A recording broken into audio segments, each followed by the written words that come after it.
Twelfth class business studies scientific management वैज्ञानिक प्रबंध part number 2। इसमें हम डिस्कस करेंगे अब कार्य अध्ययन, work study, task study, scientific study of the work या कार्य का वैज्ञानिक अध्ययन। यहाँ पर कार्य करने की जो गतिविधियाँ हमारी होती हैं उनका गहराई से अध्ययन किया जाता है ताकि कम से कम मेहनत से कम प्रयास से ज़्यादा उत्पादन हो सके। इसको हम 4 पार्ट्स में बांटते हैं। सबसे पहला आता है हमारा कार्यविधि अध्ययन या फिर मेथड स्टडी। यहाँ पर पूरा एक प्रोसेस चार्ट जो है वो तैयार किया जाता है जिसमें कि पहले क्या होगा फिर क्या होगा। ठीक है, हम सारी मशीन्स को, सारे इंस्ट्रूमेंट्स को, वर्कर्स को इस प्रकार से अरेंज करते हैं कि वो अच्छे तरीके से उत्पादन कर दें। ठीक है, instruments and the workers are arranged in the advance so that the work is not disturbed in between. ठीक है, कि पहले से इंतज़ाम हर चीज़ का हो जाए ताकि जब कार्य हमारा हो रहा है तो कार्य करते समय हमारा काम बीच में रुके नहीं। कच्चा माल किन अवस्थाओं से गुजर कर निर्मित माल बनेगा ये भी यहाँ पर देखा जाता है। कम से कम प्रयास से कम मेहनत से ज़्यादा कार्य किस प्रकार से किया जाएगा, किस क्रिया में सुधार करने की कोई संभावना है ताकि उत्पादन लागत हमारी कम हो जाए। अब हम बात करेंगे कार्यविधि अध्ययन की उपाय या फिर उपक्रियाएँ। उपक्रियाएँ मतलब इसमें क्या क्या काम किया जाता है। तो पहला है कच्चे माल के आने जाने की दूरी को कम करना, to minimise the distancing of the raw material. ठीक है, यूजिंग प्रोसेस, कैसे हम कार्य करते समय कच्चे माल की आने जाने की दूरी को कम करें ताकि बेकार में बहुत लंबे तरीके से होकर हमारा सामान जो जा रहा है उसमें टाइम जो वेस्ट हो रहा है वो ना हो। सेकंड है सामान के संग्रह व निरीक्षण में सुधार करना, to make storage and inspection of the goods easy. सामान को आसानी से स्टोर किया जा सके और उसका निरीक्षण मतलब उसको चेक भी किया जा सके। थर्ड पार्ट है उपकरणों के प्रयोग को सुविधाजनक बनाना, to make use of the equipments comfortable. हमारी जो मशीनें बहुत भारी हैं जिनको चलाना बहुत मुश्किल होता है उसकी जगह हम सरल इक्विपमेंट्स, सरल औजार जो है उनको यूज़ करें ताकि उनको चलाना जो है आसान हो जाए। अगला है अनावश्यक क्रियाओं व क्षणों को समाप्त करना, to avoid unnecessary activity. Worker बहुत सारी क्रियाएं ऐसे करता है जो आवश्यक नहीं होती हैं और इन क्रियाओं को करते करते वो थक जाता है, तो इन क्रियाओं को भी कम से कम किया जाए। अगला है कई क्रियाओं को अन्य क्रियाओं में मिलाने का प्रयास करना, to merge some activity in other. अगर हम क्रिया को समाप्त नहीं कर सकते तो दूसरी क्रिया में मिलाकर उसको इकट्ठा कर दिया जाए ताकि कम से कम काम करना पड़े वर्कर को। अगला हमारा है गति अध्ययन या जिसे मोशन स्टडी कहा जाता है। काम करने की विभिन्न गतियाँ जो होती हैं उनका क्रमबद्ध विश्लेषण किया जाता है। क्रमबद्ध मतलब स्टेप बाय स्टेप कि पहले इस स्टेप में कितना काम किया, दूसरे स्टेप में कितना काम किया। अनावश्यक जो गतियाँ होती हैं उनका पता लगाते हैं।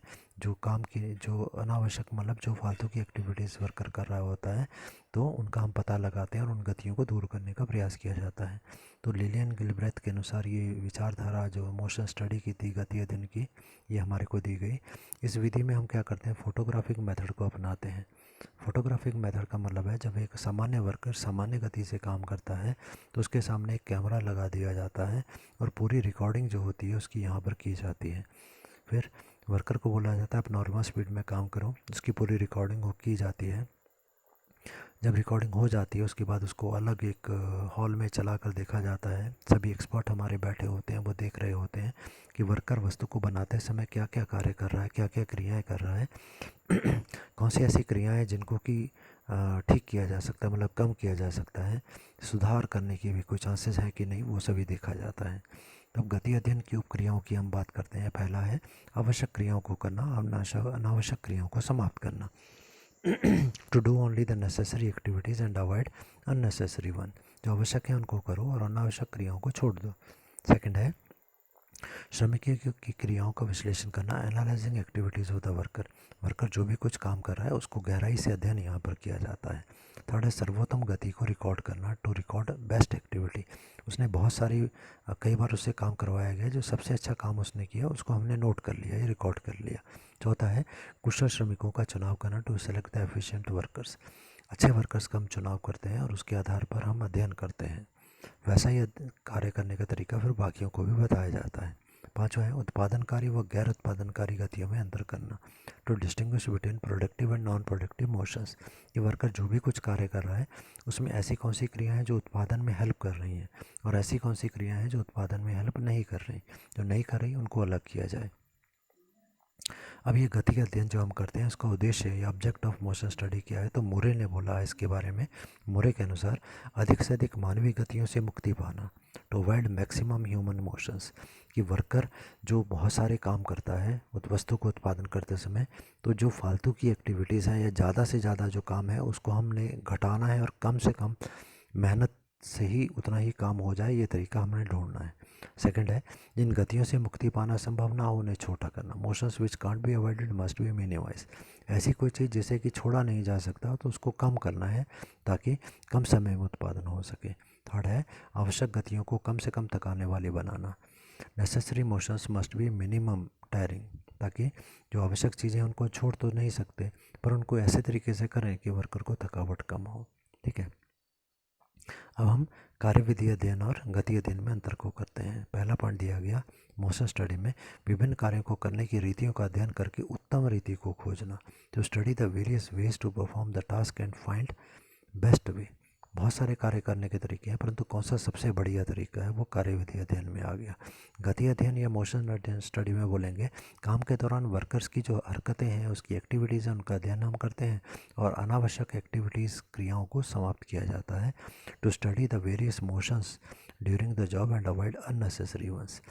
अगला है उद्देश्य हमारा, ऑब्जेक्टिव क्या है, तो मोशन स्टडी का जो मेथड स्टडी का जो उद्देश्य है वह उपलब्ध साधनों के बेहतर मिश्रण द्वारा उत्पादन लागत को घटाना, to minimise the production cost by making best combination of available resources. जो भी साधन हमारे पास हैं उनका प्रयोग करते हुए कम से कम खर्चे में उत्पादन करना। गति अध्ययन मोशन स्टडी की बात करें तो काम के दौरान जो वर्कर हरकतें कर रहे हैं उनको कम से कम करना, कि बहुत सारी एक्टिविटीज़ वर्कर करता है तो उनको हम कैसे कम से कम कर सकते हैं, to minimise the motion during the work. जैसे कि एग्जांपल लेके हम इसको समझ लेते हैं। मान लो कि वर्कर क्या करता है, कच्चा माल लेने के लिए स्टोर में गया, वहाँ से सामान लाया, नीचे रखा, उसके बाद उसने उठाया, उसको अपने टेबल पर रखा, मशीन में चीज़ को बनाया, फिर उसने नीचे रखा, फिर बड़ी देर के बाद एक जो है कोई पीएन आया, उसने सामान को उठाया, फिर वो अगले कमरे में ले गया, फिर वो वर्कर बार बार नीचे रखा हुआ सामान उठाता है, अपने टेबल पे रखता है, फिर उसे सामान बनाता है, फिर नीचे रखता है, फिर दूसरी तरफ से कच्चा माल उठा रहा है। ठीक है, तो ये जो बार बार झुक रहा है और सामान उठा रहा है और बार बार सामान को नीचे रख रहा है, तो इन सभी फिर वो एक पीएन आ रहा है और वो उसको वहाँ उठा के दूसरे कमरे में ले जा रहा है, तो इन सारी गतियों को कम कर किया जा सकता है। हम क्या करेंगे, सीधा एक स्टोर में से खिड़की बनाएंगे, खिड़की से सामान सीधा हमारे टेबल पे आ गया, हमने सामान बनाया, अगले टेबल पे अगली मशीन लगी है, उस पर खिसक गया, अगले टेबल पे अगली मशीन है, उस पर खिसक गया। एक बड़े हॉल में मशीन एक टेबल के साथ टेबल लगा हुआ है, तो बार बार वर्कर को नीचे झुकना, सामान उठाना, बार बार उसको नीचे रखना, फिर पीएन आएगा, वो अगले कमरे में ले जाएगा, जो देरी हो रही थी उससे सबसे बच गया। स्टोर से सीधा सामान आया मेरे टेबल पर, मैंने आगे खिसकाया अगले टेबल पर फटाफट सामान जो है बनता जा रहा है। तो ये गति अध्ययन कहा जाता है। मोशन स्टडी में इन्हीं का अध्ययन किया जाता है। अगला है लागू करने के चरण या स्टेजेस ऑफ अंडरटेकिंग। तो अब यहाँ पर पहले हम स्टडी करेंगे, इसमें मेथड स्टडी में क्या बोला गया, ये कार्य के नियोजन के समय किया जाए। जब हम प्लान कर रहे थे काम कैसे करना है तब हमने प्लान किया था मेथड स्टडी का कौन सा मेथड अपनाएंगे। ठीक है, it's done at the time of the planning. पर मोशन स्टडी में हम क्या करते हैं, मोशन स्टडी में जब वर्कर काम कर रहा होता है तब हम कैमरा लगाकर चेक करते हैं, ये कार्य के दौरान किया जाता है। It's done during the work. उसके बाद है निर्भरता या डिपेंडेंस।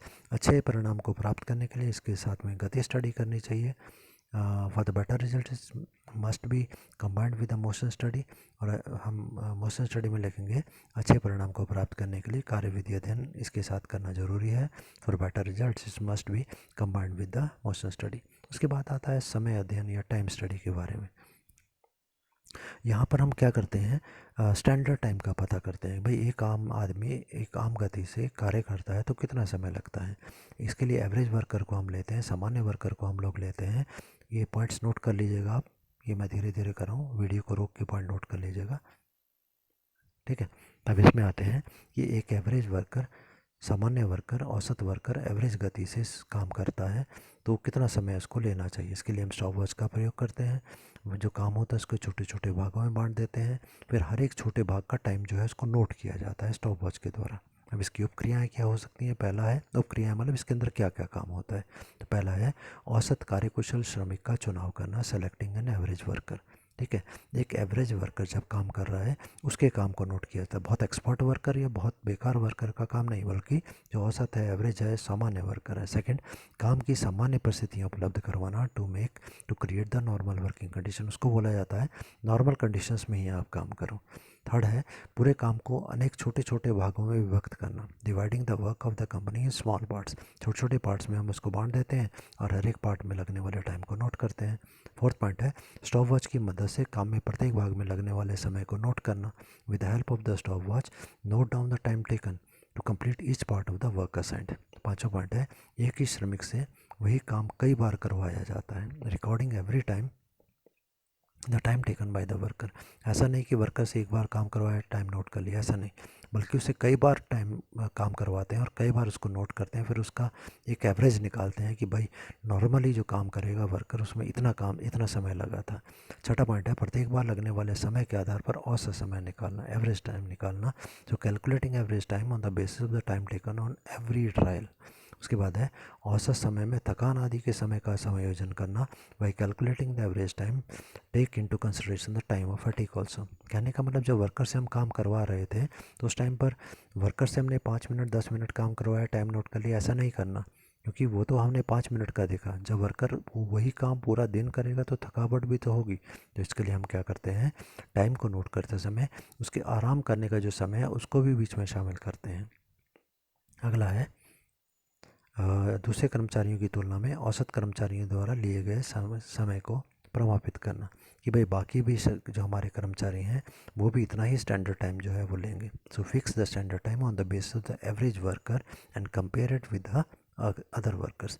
अब हम डिस्कस करेंगे समय अध्ययन, जिसे टाइम स्टडी बोला जाता है, और गति अध्ययन, मोशन स्टडी, दोनों में अंतर क्या है। तो पहला पॉइंट हमारा आ गया अर्थ या फिर मीनिंग।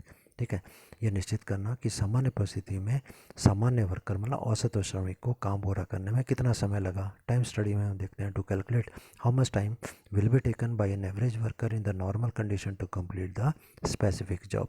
जबकि मोशन स्टडी या गति अध्ययन में हम बोलते हैं काम के दौरान की जाने वाली गतियों का अध्ययन करके अनावश्यक गतियों को समाप्त करना, to eliminate unnecessary activities by deeply analysing activities during the job.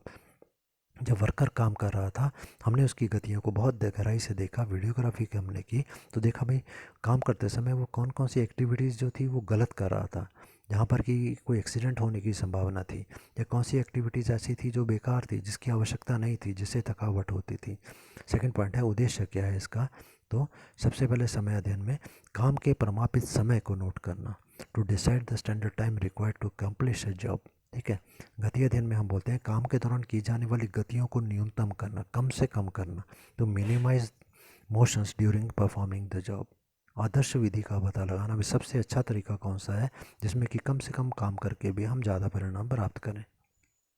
अगला है नई कार्यविधियों का विकास करना। समय अध्ययन में बोला कि इसमें केवल काम को पूरा करने वाले उचित समय का निर्धारण किया जाता है, डिसाइड किया जाता है। Here only the perfect time required to perform a job is decided, कि कितना समय लगना चाहिए। जबकि गति अध्ययन में इन गतियों को न्यूनतम हम कैसे करें, और उसके लिए अगर हमारे को कोई नई विधि बनानी पड़ती है उसका भी हम विकास करते हैं। By minimizing motion new methods are developed. अगला फोर्थ पॉइंट हमारा है प्रक्रिया या फिर प्रोसीजर। समय अध्ययन की बात हम करते हैं तो यहाँ स्टॉप वॉच का प्रयोग करते हैं, stop watch use for the time study. जब हम गति अध्ययन करते हैं तो यहाँ पर फोटोग्राफिक विधि को बनाते हैं, जो photographic method is use for the motion study. निर्भरता की बात करें अच्छे परिणाम को प्राप्त करने के लिए समय अध्ययन के साथ गति अध्ययन भी करना होता है for better results. Motion study is also done with the time study and motion study में आप लिखेंगे गति अध्ययन में अच्छे परिणाम को प्राप्त करने हेतु तो गति अध्ययन के साथ समय अध्ययन भी करना है for better results. Time study is also done with the motion study.